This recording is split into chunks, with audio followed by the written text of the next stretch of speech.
Welcome back to the channel. Don't forget to like, share, and subscribe my channel. Today, we will explore how to make refined masks for social media designs.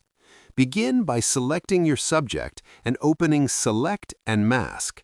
Switch to Mask Overlay mode to visualize edges clearly. Use a medium-sized brush to refine outlines while keeping shapes clean and bold. Zoom in to remove distractions that may appear small on mobile screens. Adjust feathering slightly for smooth edges without losing impact. Preview the design at actual social media size. Output as a layer mask. Refined masks improve clarity and engagement, so test your design.